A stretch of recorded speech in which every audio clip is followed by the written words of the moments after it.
Hello everyone, welcome back to my YouTube channel. ముందుగా అందరికీ happy Vinayaka Chavithi. Vinayaka Chavithi రోజు నేను చూసిన ఒక ఇన్సిడెంట్ అయితే ఇక్కడ షేర్ చేసుకోవాలనుకుంటున్నాను.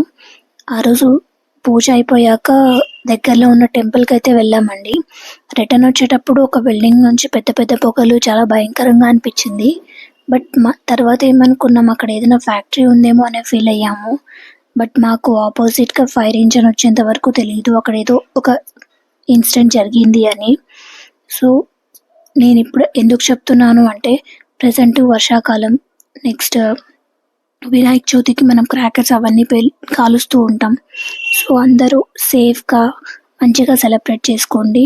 అండ్ అలాగే మనమే కాదు, మన చుట్టూ ఉన్న మూగ జంతువులకు కూడా ఎలాంటి హాని జరగకుండా చూసుకుందాము. అండ్ సిలిండర్స్ ఇలాంటివి వంట అయిపోగానే ఆఫ్ చేసేసుకొని, అండ్ మీకు ఈ వీడియోలో చూపిస్తున్న గంట ఏ టెంపుల్కి రిలేటెడో మీకు తెలిస్తే కామెంట్ చేయండి. అంతే అండి ఈ వీడియో. అండ్ అందరికీ once again happy Vinayaka Chavithi. Thanks for watching. एकदन्ताय वक्रतुण्डाय गौरीतनयाय धीमहि गजेशानाय भालचन्द्राय श्री